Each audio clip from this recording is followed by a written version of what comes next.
하나님의 말씀을 시작하겠습니다. 이 그림을 보니까 어떤 그림 같아요? 네, 잘 아시는 그림이죠? 아브라함이 모리아산에서 네. 하나님께서 이삭을 번제로 드리라고 하셨죠?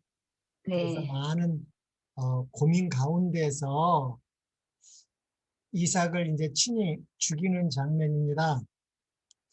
이것은 하나의 예표죠, 예표. 이것은 우리 인간이 깨달을 수 있도록 이 하나님 아버지의 마음, 하나님 아버지가 아들 예수님을 죽이는 것을 예표로 보여준 사건입니다. 또 여기 이삭은 또 첫 아담을 표상하기도 합니다. 첫 아담이 하나님의 율법을 범함으로 죄에 싹은 사망이기 때문에 이 아담이 하나님의 언약을 어겼고, 그러나 아브라함이 이삭을 죽이려 할 때 뭐가 있었어요? 어린 양이 준비되어 있잖아요. 그 어린 양은 우리 죄를 위해서 죽으실 하나님의 아들 예수 그리스도시잖아요. 그렇기 때문에 이런 예표와 약속을 통해서 하나님께서는 복음을 아브라함에게 가르쳐 줬습니다. 그렇기 때문에 우리도 이 예표와 이런 복음에 대해서 올바로 깨달을 필요가 있습니다. 그래서 우리 레위기 17장 11절에 보니까 육체의 생명은 피에 있습니다. 내가 이 피를 너희에게 주어 제단에 뿌려 너희 생명을 위하여 속죄하게 하려 하였나니 생명이 피에 있습니다. 피가 죄를 속하느니라. 이 죄의 싹은 사망이기 때문에 우리 육체의 생명은 피에 있습니다. 피를 흘린다는 것은 죽는 것을 말하는 거죠. 그래서 우리 죄를 대속하기 위하여는 반드시 피를 흘려야 됩니다. 우리의 피를 흘리든지 대신에 누가 피를 흘려줘야 됩니다.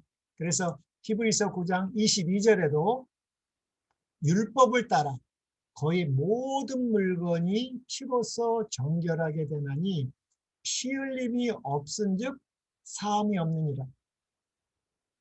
우리 죄는 사망입니다.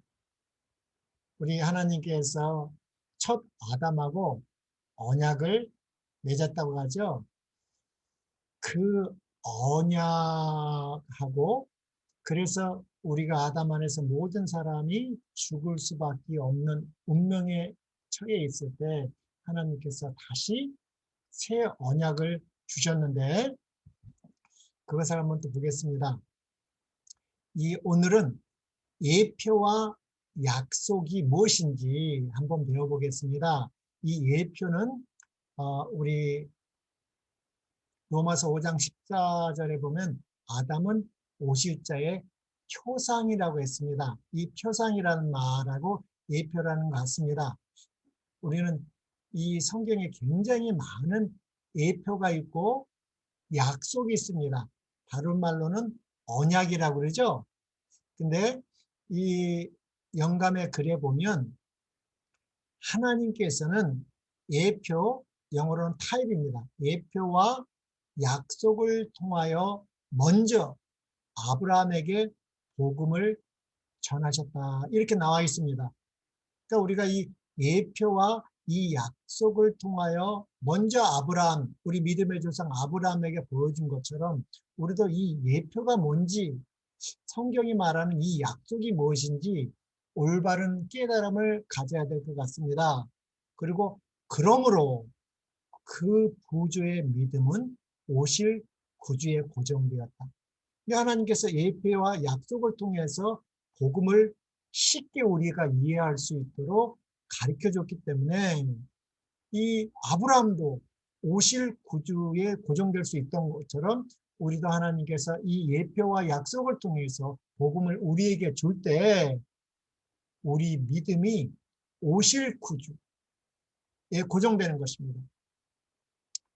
그래서 그리스도께서 또 유대인들에게 너희 조상 아브라함은 나의 때 볼 것을 즐거워하다가 보고 기뻐하였느니라. 요한복음 8장 56절에도 말씀하셨잖아요. 이 아브라함 조상은 이 예표와 약속을 통해서 어떻게 해요? 예수님의 때를 보고 즐거워했답니다. 예수님의 때는 뭐죠? 네, 십자가입니다. 십자가죠? 예, 십자가입니다. 그리고 예수님의 때 십자가를 보면 슬퍼해야 되죠? 그런데 십자가를 넘어서 기뻐하였다는 것은 뭐까지 봤어요? 예수님이 부활하신 예수님의 십자가와 부활을 예표와 약속을 통하여 이 복음을 깨닫고 그 구조의 믿음은 오실 구주로 고정되어 있다고 말하고 있는 것입니다.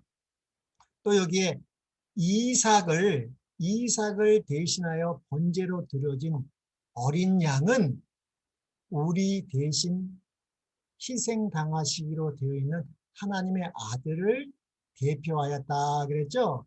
여기서 이삭이 죽어야 되는데 누가 이 어린 양이 죽었죠. 그래서 이런 게 다 이런 예표와 약속인데 또 호세아 6장 7절에 보면 여호와 하나님은 사람을 창조하실 때 첫사람 아담과 언약을 맺었다고 그랬습니다. 근데 이 아담하고 언약을 맺었으면 순종해야 되는데 첫 아담이 뭐 했어요? 순종하지 않았습니다. 선악을 알게 하는 나무를 유혹받아서 뱀에게 유혹받아서 먹음으로 이 아담은 사망이 됐습니다. 그래서 이 이삭은 또 뭐요? 첫 아담이 하나님의 언약을 불순종함으로 말미암아 죽어야 되는 그 죽음을 또 상징하는 것이요. 예. 그래서 이 예표와 약속, 이 언약에 대해서 잘 우리는 깨달아야 되겠고, 그래서 우리 아브라함처럼 이 오실 구주에 고정되어야 될 것 같습니다. 그래서 이 이삭은 첫 아담이 죽어야 될 그 죽음을 어린 양으로 예표한 하나님의 아들을 상징하는 거고, 그래서 결국은 이 모든 예표와 약속이 예수님이 십자가에서 죽음으로만 피를 흘려야만 죄사함을 받을 수 있다는 것입니다. 예수님이 십자가에서 죽으시면 죄를 이 사망을 패하지만 또 예수님이 뭐가 있어야 돼요? 부활하셔야지 우리에게 생명을 또 얻을 수 있다는 것도 나타내는 것입니다. 그래서 이 로마서 5장 14절에는 그러나 아담으로부터 모세까지 아담의 범죄와 같은 죄를 짓지 않은 자들에게도 뭐가요? 사망이 왕노릇하였나니 아담은 오실 자의 표상이라고 했습니다. 우리 개역 개정에는 모형이라고 했습니다. 모형. 근데 우리 개역 성경에는 표상이라 했는데 이 오실 자는 누구예요? 구주입니다. 이 아담도 오실 그리스도 우리 구주를 표상한다는 것입니다. 그래서 이 표상이란 말이 다른 말로 아까 전에 영감에게는 예표, 타입이라고 그랬습니다. 이런 거를 통해서 이 예표와 이 언약, 약속을 통해서 아브라함에게 복음을 준 것처럼 사도 바울도 로마서에서 이렇게 설명하고 있습니다. 그래서 여기 표상이라는 말, 이 타입이라는 말이 헬라어는 듀포스인데 흔적, 모형, 예표라는 말입니다. 이 예표, 모형. 예. 또 고린도전서 15장 45절에 기록된 바 첫사람 아담이 있습니다. 첫사람 아담은, 여기 아담은 오실자의 표상이라고 그랬죠? 예, 생명이 되었다는 것 같이 마지막 아담은 살려주는 영이 되었나니, 첫 아담, 마지막 아담. 이 마지막 아담은 누구예요? 예, 구주 예수님이시죠? 예, 첫사람 아담, 마지막 사람 아담. 성경은 총 몇 사람을 하나님께서 창조하셨어요? 총 두 사람만 창조하셨습니다. 첫 아담을 창조하시고 첫 아담 안에 인류의 모든 생명을 위탁하셨습니다. 그리고 하나님께서 언약하셨죠. 예, 그 언약이 무슨 언약이에요? 그것을 첫 언약이라도 하고 옛 언약이라도 합니다. 그것은 순종하면, 하나님의 말씀에 순종하면 뭐한다? 영생한다, 영생한다는 것이었죠. 그것을 예수님은 출애굽기 19장에 시내산에서 옛 언약으로 줬습니다. 그것도 하나의 표상인데, 그것은 아담과 맺은 첫 언약을 어김으로 말미암아 그것을 표상적으로 보여준 겁니다. 이 아담은 그 첫 언약을 100% 순종할 수 있죠. 예, 왜냐하면 아담 안에는 영원한 생명을 가지고 태어났기 때문에. 근데 시내산에서는 뭐예요? 그들에게는 영원한 생명이 없었습니다. 그렇기 때문에 그거는 불가능한 거였습니다. 그것은 이 이스라엘 백성들에게 무엇을 믿게 하려고? 새 언약을 믿게 하려고 옛 언약을 주신 것입니다. 예. 그러나 이 마지막 아담은 아담이 첫 언약을 실패한 것처럼 실패하지 아니하고 그 언약을 온전히 순종함으로 말미암아 첫 아담과 첫 아담 안에서 죽은 우리의 죄를 계속하셨습니다. 그래서 이 아담 안에서 우리는 죽어야 되는데 그 십자가에서 사망을 패하셨을 뿐만 아니라 이 마지막 아담인 예수님이 하나님의 아들로 부활하셨을 때 뭐를 주셨어요? 예수 그리스도 안에서 우리에게 다시 영원한 생명을 약속하셨습니다. 주셨습니다. 이 아담은 오실자의 표상이라고 그랬는데, 그러면 간단하게 한 두 가지를 예를 보겠습니다. 아담이 옛 시대의 시조인 것처럼 마지막 아담은 새 시대의 시조입니다. 그래서 하나님께서는 첫 아담에게 인류의 모든 생명을 줬는데 첫 아담이 죽어버렸죠. 그래서 하나님께서는 누구요? 마지막 아담에게 또 새 생명을 주셨습니다. 예. 그래서 예수님이 십자가에 죽으시고 부활하시는 일을 통해서 새 시대의 시조가, 그래서 우리는 마지막 아담 안에서 다 새로운 피조물이 됐다고 고린도 후서 5장 17절에는 이렇게 나와 있습니다. 누구든지 5장 17절 그런즉 누구든지 그리스도 안에 있으면 새로운 피조물이라. 이전 것은 지나갔으니 보라 새 것이 되었다. 이전 것은 뭐예요? 아담 안에서 죽음, 그 사망을 십자가에서 패하시고 예수님이 부활하셔서 우리가 예수 그리스도를 개인의 구주로 믿으면 그리스도 안에 있게 되고 그리스도 안에 있는 사람을 새로운 피조물이라고 하기 때문에 이 마지막 아담은 새 시대의 시조가 됩니다. 그래서 예수님은 우리를 맏형님이라고 하시죠. 또 두 번째, 아담의 범죄가 모든 사람에게 미쳤죠. 아담의 범죄로 이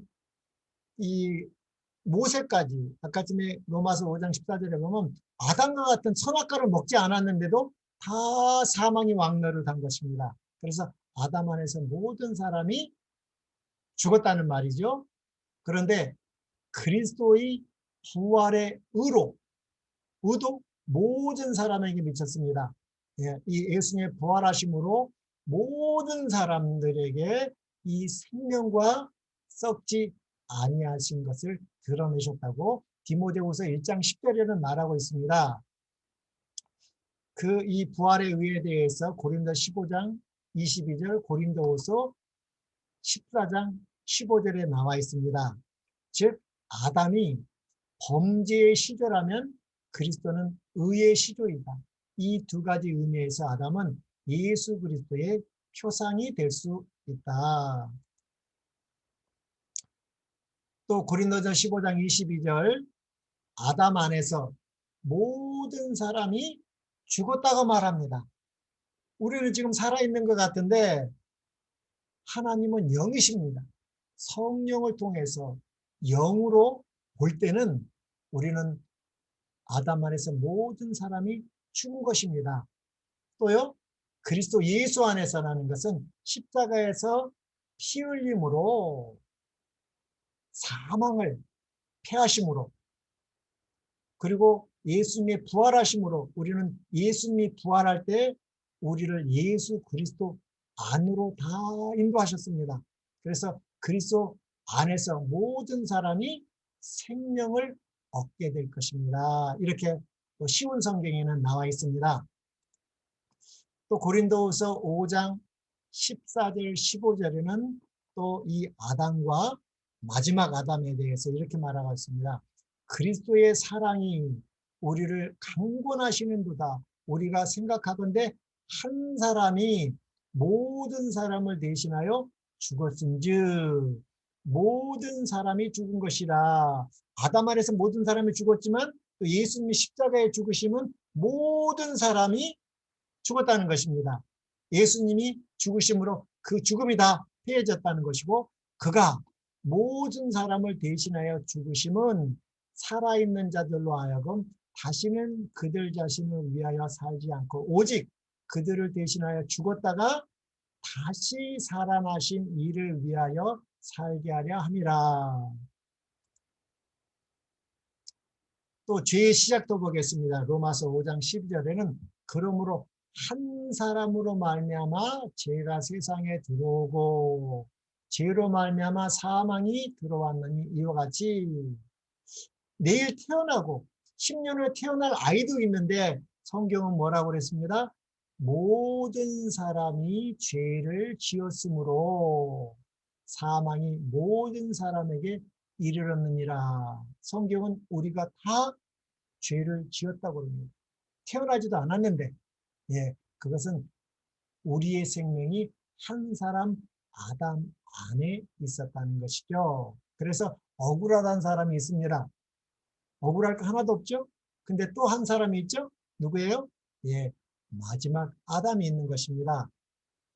그래서 로마서 5장 18절에 바른 성경에는 이렇게 나왔습니다. 그러므로 한 범죄, 그러니까 성경에는 총 범죄가 몇 개예요? 한 범죄 한 사람이라고 그럽니다. 이것도 의미 있는 말입니다. 그래서 성경은 한 범죄라고 그럽니다. 10개, 20개의 범죄가 아니라 한 사람이 아담이 선악을 아는 열매의 나무를 먹었죠. 그것이 첫 언약을 어겼다는 말이죠. 그래서 성경은 그것을 한 범죄로 말미암아 모든 사람이 정죄에 이르는 것 같이 한 의로운 행동이 뭐예요? 마지막 아담이신 예수님이 이 정죄를 십자가에서 패하시고 부활하셨습니다. 그래서 이 한 의로운 행동은 예수님의 부활로 말미암아 모든 사람이 어떻게 했어요? 의롭다 하심을 받아 생명에 이르렀느니라 그랬는데 이 원문에 보면 이게 바뀌었습니다. 그래서 이것을 뭐라고 그래요? 부활의 의라고 합니다. 부활의 의. 그래서 우리 킹제임스에는 조금 더 이 의롭다 하심을 받아 생명을 이르렀단 말, 이 말이 생명의 칭의에 이르렀나니 이렇게 번역되어 있습니다. 그래서 그러므로 한 범죄로 말미암아 모든 사람이 정죄에 이르는 것 같이 한 의로운 행동, 예수님의 부활로 말미암아 모든 사람이 뭐예요? 생명의 칭의에 이르렀나니, 이렇게 번역돼야지 정확히 번역되는 것입니다. 그래서 아담 안에서 모든 사람이 죽음과 같이 그리스도 예수 안에서 모든 사람이 생명을 얻었다고 하기 때문에 예수님께서는 구원에 대해서 가장 정확하게 해석을 하셨습니다. 요한복음 5장 24절, 그렇기 때문에 내가 진실로 진실로 너희에게 이르노니 내 말을 듣고 또 나 보내신 이를 믿는 자는 영생을 얻었고 심판에 이르지 아니하나니 사망에서 생명으로 옮겼느니라 그랬습니다. 벌써 옮겼다고 그랬습니다. 이 고린도전서 15장 22절을 예수님은 구원의 말로 이렇게 설명하고 있는 것입니다. 아담 안에서 사망이 되었죠. 예수 그리스도 안에 생명을 얻었죠. 그래서 성경이 말하는 구원은 사망에서 생명으로 옮겨졌느니라, 이렇게 말하는 것입니다. 그래서 마태복음 1장 21절에는 아들을 낳으리니 이름을 예수라 하라. 이는 그가 자기 백성을 그들이 죄에서 구원할 자이심이라. 예. 그래서 이 가브리엘 천사가 이 마리아와 요셉에게 아들을 낳을 것이라고 했습니다. 그 아들이 누구예요? 여자의 후손. 예. 하나님께서 복음으로 약속하신, 첫 복음으로 약속하신 예수 그리스도죠. 예. 또 그것은 은혜의 언약이었고 첫 예언으로 주어진 그 아들입니다. 그 아들, 하나님의 아들의 이름이 뭐예요? 예수입니다. 그래서 이 예수는 구약 성경은 히브리어로 기록되어 있고 신약 성경은 헬라어로 기록되었는데 모든 성경은 구약으로부터 신약으로 넘어온 것입니다.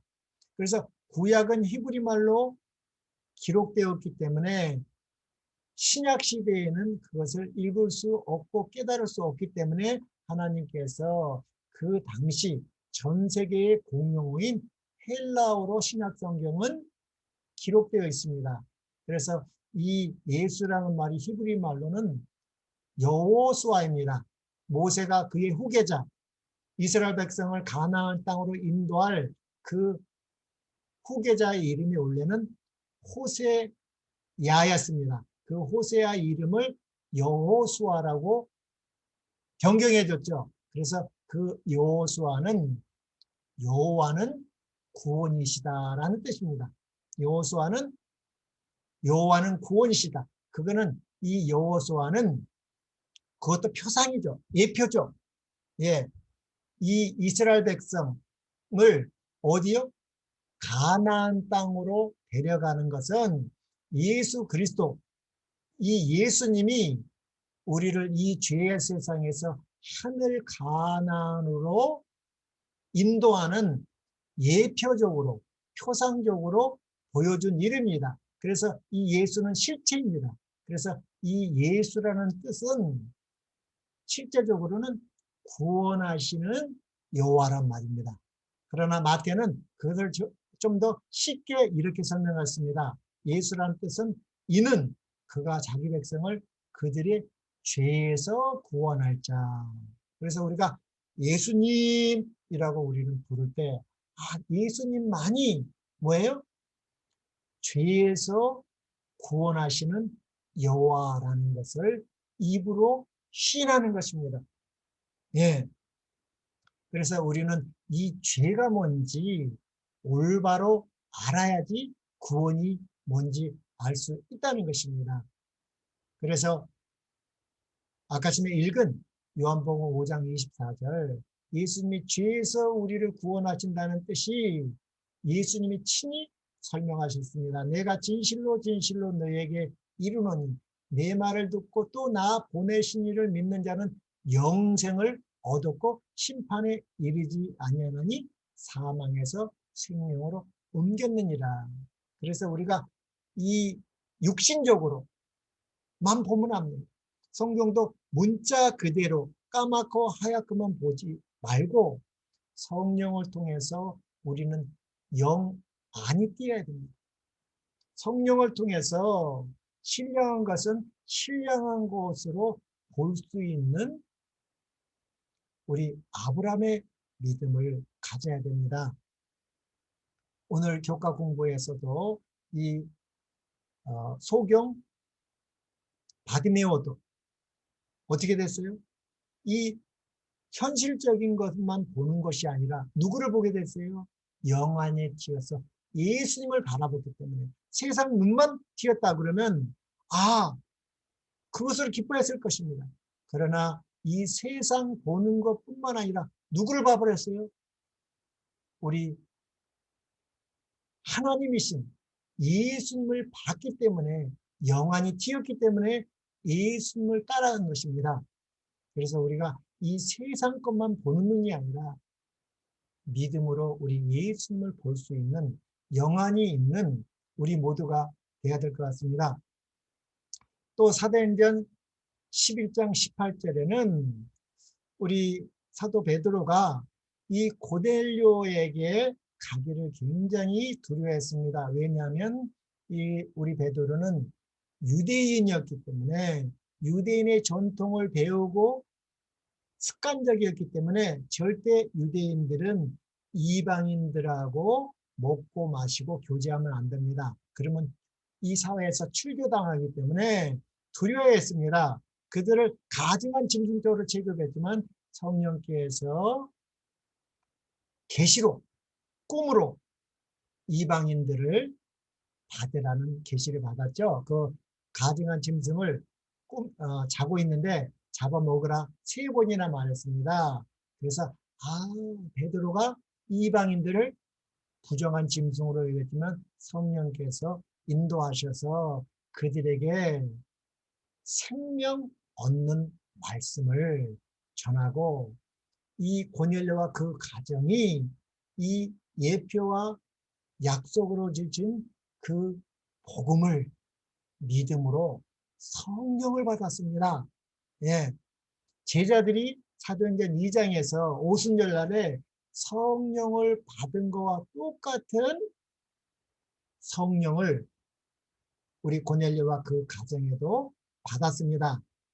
그런데 그 말을 그들이 이 말을 듣고 짐작하여 하나님께 영광을 돌려 이르되 그러면 하나님께서 이방인에게도 생명 얻는 회개를 주셨다. 그래서 우리도 진정한 회개는 먼저 생명 얻는 회개를 받아야 된다는 말이겠죠. 또 예수님께서는 우리가 하나님의 나라에 들어가려면 반드시 해야 될 것이 있다고 그랬습니다. 그것이 뭐예요? 거듭나는 것입니다.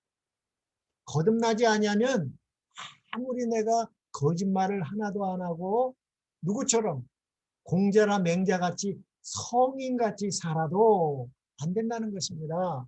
왜냐하면 성경이 말하는 죄는 근본적으로 사망이기 때문입니다. 그래서 죽은 자들은 절대 아무리 착한 행실을 하고 거짓말을 안 했더라도 어떻게 해요? 하늘나라 갈 수 없다는 것입니다. 예. 그래서 요한복음 3장 3절로 6절에 보면 예수께서 대답하여 이르시되 진실로 진실로 내게 이르니 사람이 거듭나지 아니하면 하나님의 나라를 볼 수 없다는 것입니다. 거듭나야지만 이 하나님의 나라를 본다는 것은 영원히 튄다는 것입니다.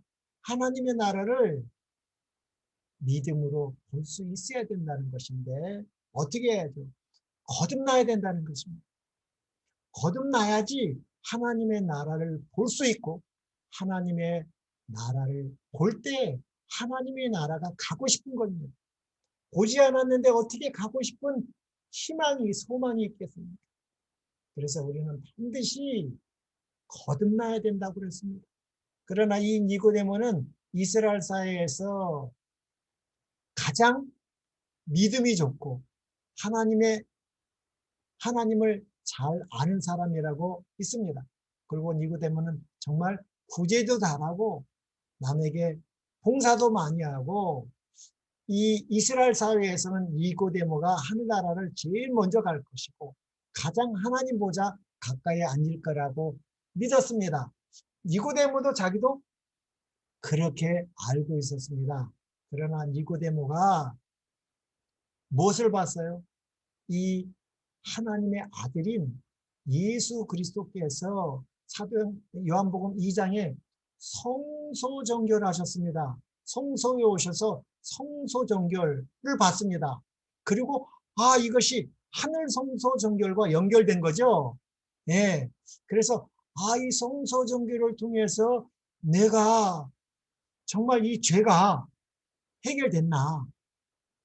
그것을 깨닫게 됐고 니고데모는 자기의 죄가 처리되는 것은 오직 이 하나님의 아들 예수님에게 물어봐야 되겠다고 생각해서 밤에 원래 아무도 보지 않을 때에 예수님은 어제 겟세마네 산에 살고 있었잖아요. 그 산으로 밤에 몰래 찾아가서 이렇게 질문하는 것입니다. 예. 그런데 이 똑똑한 니고데모가 이 거듭남에 대해서 전혀 몰랐습니다. 그냥 모른 것이 아니라 전혀 몰랐다는 것이 이렇게 니고데모의 말에서 나왔습니다. 니고데모가 이르되 사람이 늙으면 어떻게 날 수 있사옵나이까? 두 번째 모태에 들어갔다 날 수 있사옵나이까?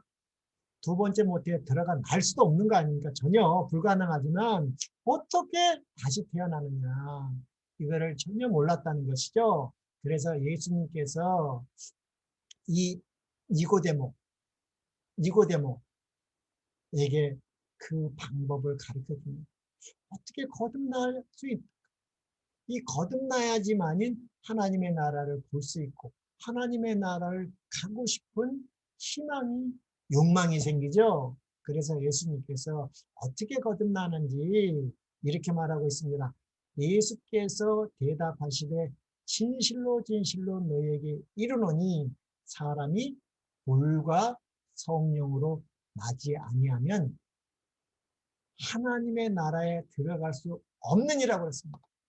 여기는 하나님의 나라를 볼 수도 없다고 그랬고 하나님의 나라에 들어갈 수도 없다고 그랬습니다. 보지 못하는데 어떻게 들어갈 수 있겠습니까? 그래서 거듭나는 것은 물과 성령으로 나야 된다는 것입니다. 그래서 육으로 난 것은 아무리 똑똑하고 거짓말을 하나도 안 해도 뭐예요? 육이라는 것입니다. 그래서 성령으로 나야 된다고 이렇게 말하는 것입니다. 우리는 반드시 어떻게 해야 돼요? 육으로 났으면 다시 한번 태어나야 됩니다. 성령으로 나야 되는 것입니다. 그런데 예수님께서는 물과 성령이라고 그랬기 때문에 그러면 물로 거듭나는 것, 성령으로 거듭나는 것이 무엇인지 또 우리는 배워야 되겠죠. 어디서요? 성경 안에 기록되어 있습니다. 성경은 성경 자체가 해석을 하고 짝을 찾아서 설명을 합니다. 성경은 하나님의 생각을 사람의 언어와 표현으로 기록했기 때문에 하나님의 생각인데 어떻게 사람이 깨달을 수 있겠습니까? 예, 성경은 하나님의 생각이기 때문에 하나님이 친히 성경을 해석해 주시고 계시해 주셔서 우리가 성령을 통해서 깨달을 수 있기 때문에 우리는 성경을 상고해야 됩니다. 하나님의 생각은 누구만이 아세요? 성령 하나님만이 아시기 때문에 우리는 성령 하나님께 기도하고 하나님의 생각으로 성경을 깨달을 수 있도록 기도하고 우리는 성경을 읽어야 됩니다. 그래서 물로 거듭나는 것은 무엇인지 예수님께서 친히 모본으로 보여주셨습니다. 물로 거듭나는 것. 마태복음 3장 13절로 17절 예수님이 공생애를 시작하시고 제일 먼저 하신 것이 뭐예요? 착한 일을 한 것이 아니라 침례였어요. 그럼 이 침례를 왜 받는가? 왜 예수님은 받으셨는가? 이 침례 요한이 침례를 준 거는 우리 마가복음이나 누가복음은 죄사함을 위하여 침례를 줬는데 예수님은 죄가 없으신 분인데 왜 침례를 받으셨는가? 예, 이것도 한번 우리는 생각해 봐야 됩니다. 반드시 침례는 우리 죄사함을 받는 건데 예수님도 받으셨어요. 왜 받으셨을까? 왜 그랬을까? 그거는 답이 나와 있습니다. 예수님이 직접 여기에 답을 가르쳐 줬습니다. 예수님이 왜 침례를 받으셨는지 이때 이 많은 이 유대인들이 이 침례안을 보고 강가에 나서 침례를 받았습니다. 이때 누구도요? 예수께서 갈릴리로부터 요단강에 이르러 요한에게 침례를 받으려 하시니 요한이 말려 이르되 내가 당신에게 침례를 받아야 할 터인데 왜? 요한도 누구예요? 죄인인데 이 당신이라고 하는 예수님은 뭐예요? 죄인이 아니잖아요. 당신이 내게 오시나이까 이렇게 묻습니다.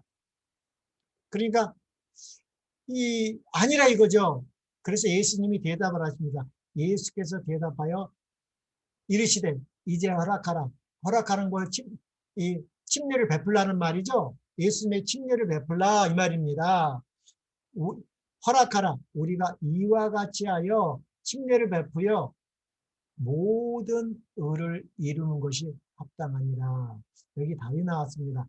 예수님이 침례 받는 것은 뭐예요? 모든 이 의가 뭐예요? 사람의 의가 아니라 하나님의 의를 이루는 것이 무엇인지를 보여주시기 위하여 침례를 받으셨다는 것입니다.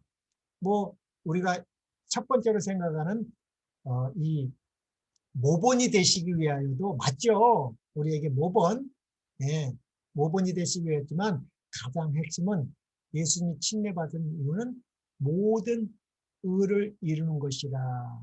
마태복음 6장 33절에도 먼저 하나님의 나라와 그의 의를 구하라고 그러지 않습니까? 그래서 이 하나님의 의를 이루는 것이라고 그랬습니다. 하시니 이에 요한은 허락했습니다. 이 모든 의를 이루시기 위하여 예수님은 예표적으로 보여준 것입니다. 그것이 무엇인지 허락한지라 예수께서 침례를 받으시고 곧 물에서 올라오실 때 하늘이 열리고 하나님의 성령이 비둘기같이 내려 자기의 임하심을 보시더니 하늘로부터 소리가 있어 말씀하시되 이는 내 사랑하는 아들이요 내 기뻐하는 자라고 그랬습니다. 예수님이 침례받고 올라오실 때 뭐를 받으세요? 성령을 받아야 되는 것입니다. 예수님은 성령 없이 사실 수 없습니다. 예수님이 하신 모든 행동은 성령의 인도하심을 따라 사신 것입니다. 귀신을 쫓아낸 거나 무엇인가 성령의 능력으로 하셨다는 것입니다. 그래서 이 침례가 모든 의를 이루는 것인데 첫 번째가 뭐예요? 성령을 받는 것입니다. 그리고 하나님께서 이는 내 사랑하는 하나님의 아들이라고 했습니다. 우리도 침례를 받으면 뭐를 선물로 받아요? 성령을 받고 우리도 마귀의 자녀에서 하나님의 자녀로 양자의 영을 받는다는 말이죠. 양자의 영을 또 보겠습니다. 로마서 6장에도 침례에 대해서 정확히 나와 있습니다. 로마서 6장 3절로 4절에도 무릇 그리스도 예수와 합하여 침례를 받은 우리는 침례는 조건이 있습니다. 사도 바울이 말하는 침례는 나 혼자 물속에 들어갔다가 나오는 것이 아닙니다. 그는 표상적이고 영적인 의미로는 하늘나라의 원칙에서는 어떻게 해요? 예수님과 같은 그리스도 예수와 합하여 침례를 받아야 된다는 것입니다. 예, 예수님과 합하여 침례를 받아야 한다는 거죠. 혼자 받으면 안 된다는 것이죠. 그러면 그리스도 예수와 합하여 침례를 받는다는 것은 또 설명이 나오겠죠? 예, 침례를 받은 우리는 그게 뭐예요? 그의 죽으심과 합하여 침례를 받은 줄을 알지 못하느냐. 이렇게 나왔습니다. 그래서 예수님과 함께 침례를 받는가. 우리가 이제 물속으로 내려가잖아요. 그것은 예수님이 십자가에서 죽으신 그 죽음을 말하는 것이죠. 우리가 물속에 들어갈 때 내가 죽어야 될 그 영원한 둘째 사망을 예수님이 죽으신 것을 믿는 행위가 물속으로 들어간다는 것입니다. 그래서 디모데 후서 1장 10절에는 예수님이 십자가에 죽으시는 일을 통해서 사망을 패하신 것입니다. 그래서 우리가 가야 될 죄에 싹은 그 사망은 영원한 둘째 사망을 말하는 것입니다.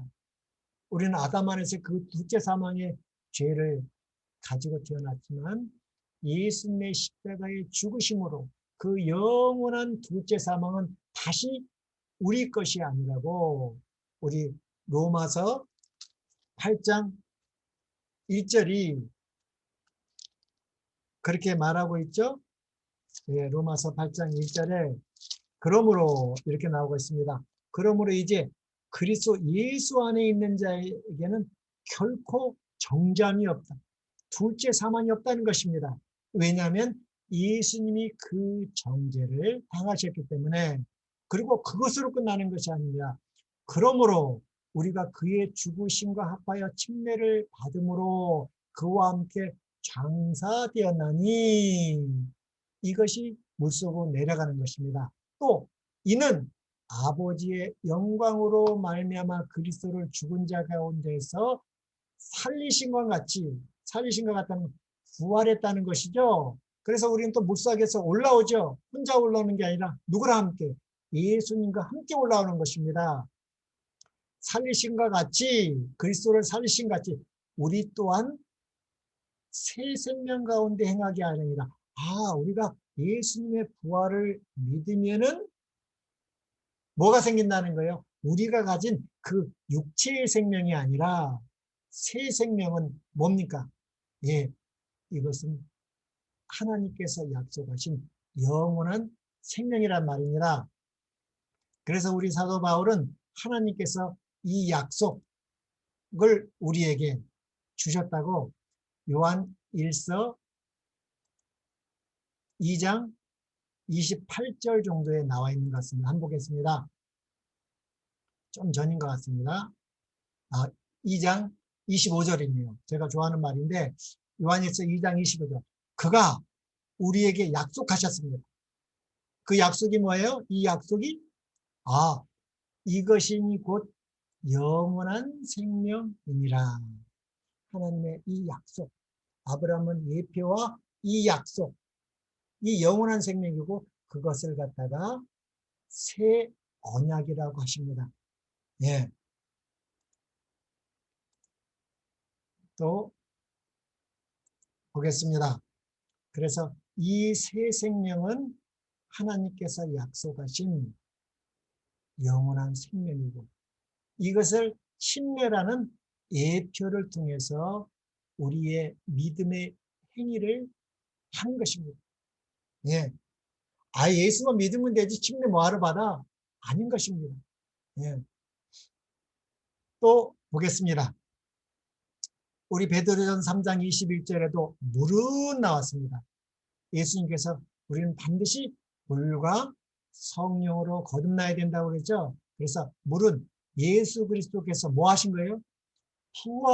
십자가에 죽으실 뿐만 아니라 부활하심으로 말미암아 이제 너희를 구원하는 표라고 그랬습니다. 구원이 뭐라고 그랬어요? 사망에서 생명으로 옮기는 것을 요한복음 5장 24절에는 구원이라고 했습니다. 너희를 구원하는 편이 침례라고 그랬습니다. 이게 표라고 그랬죠? 예표, 표상 같은 말입니다. 그래서 우리는 믿음으로 이 행위를 하는 것입니다. 그러면 어디가 달라져요? 겉모양이 달라지는 것이 아니라 하나님은 우리의 중심을 보십니다. 우리의 심령이 새로운 표정으로 변화되는 것입니다.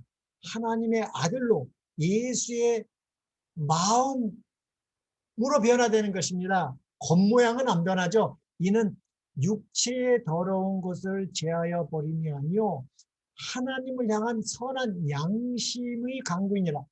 이 하나님을 향한 선한 양심이라고 베드로는 말했습니다. 그러나 우리 사도 바울은 고린도전서 2장 마지막 절에 보면 예수의 마음을 가졌다고 합니다. 한번 보겠습니다. 여기 보니까 고린도전서 2장 16절이네요. 누가 주의 마음을 알아서 주를 가르치겠느냐. 그러나 우리가 그리스도의 마음을 가졌느니라. 그래서 우리가 로마서나 고린도전서나 빌립보서나 이 신약 성경도 이 예표와 하나님의 그 약속을 설명하는 것입니다. 우리가 쉽게 설명한 것처럼 설명하는 것입니다. 하나님께서도 예표와 약속을 누구에게요?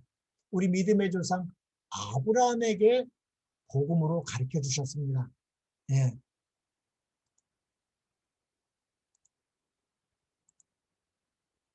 또 보겠습니다. 이 거듭남. 또 예수님은 물과 성령으로 거듭나라고 그랬는데 거듭나는 방법에 대해서 실제적으로 어떻게 가르쳐 주지 않았지만 사도 베드로가 배워가지고 또 우리에게 이렇게 가르쳐 주고 있습니다. 이 거듭나는 것의 실체가 뭐냐? 베드로전서 1장 3절에는 우리 주 예수 그리스도의 아버지 하나님을 찬송하리라 했습니다. 얼마나 베드로는 이것을 깨달음으로 우리 주 예수 그리스도의 아버지 하나님을 찬송하리이다.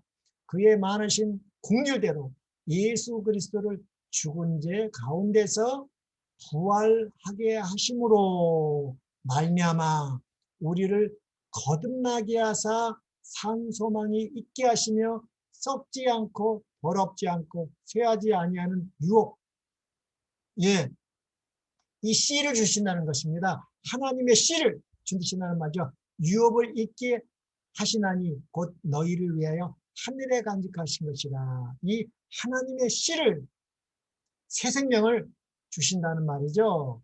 예.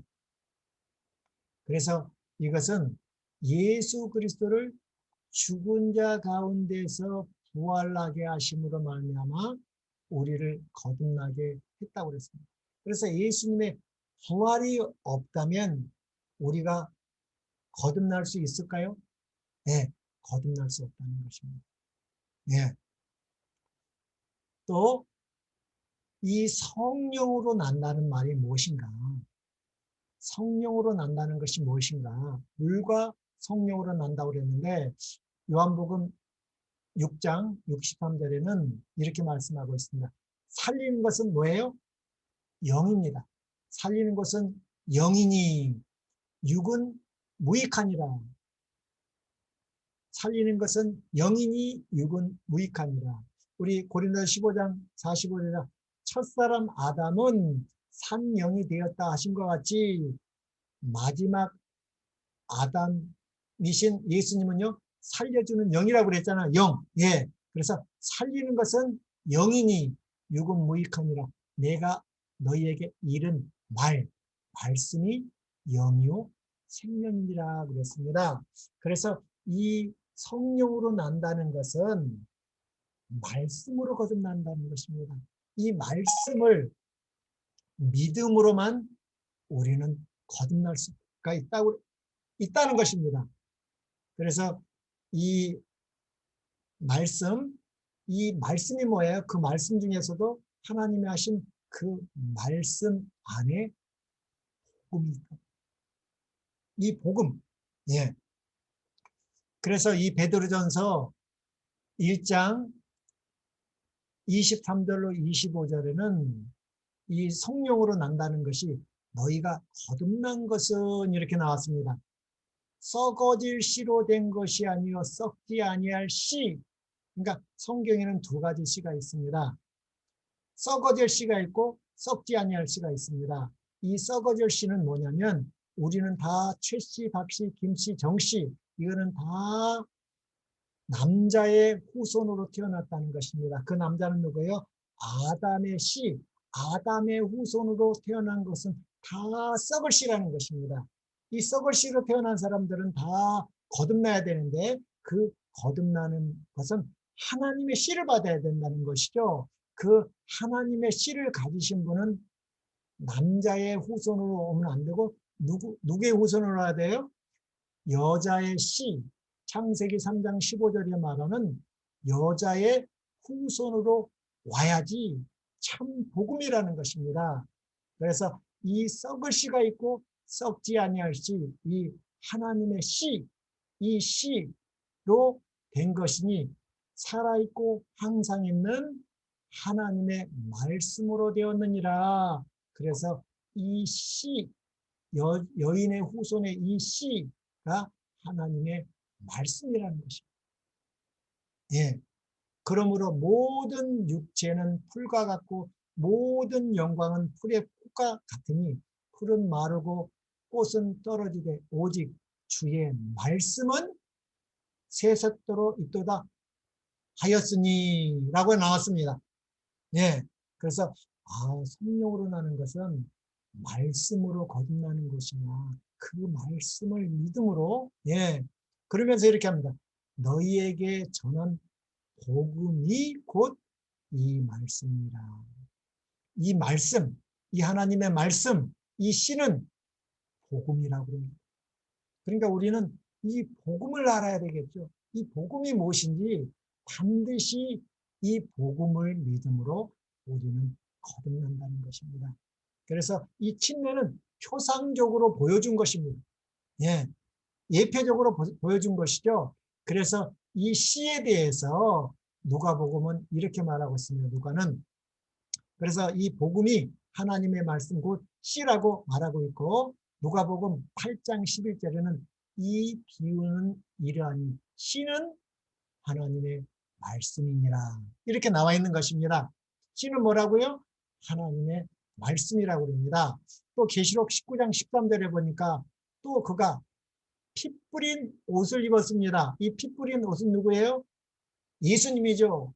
피 뿌린 옷을 입었는데 그 이름은 하나님의 말씀이라. 그래서 이 씨 하나님의 말씀.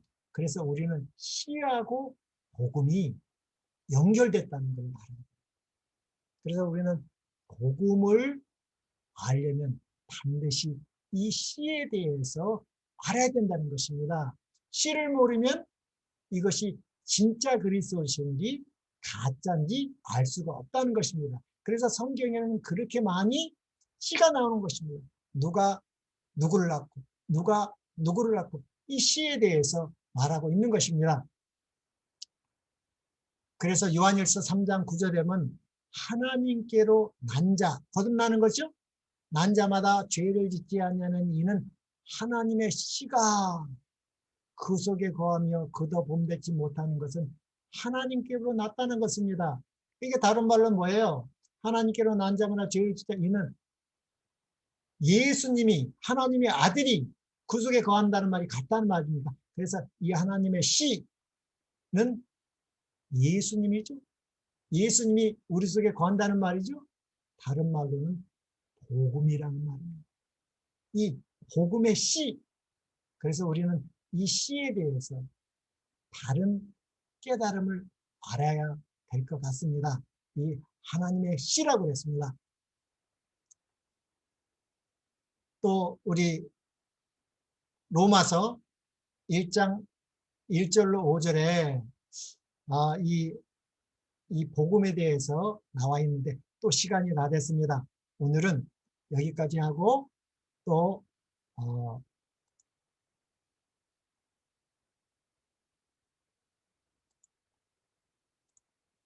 여기까지 하겠습니다.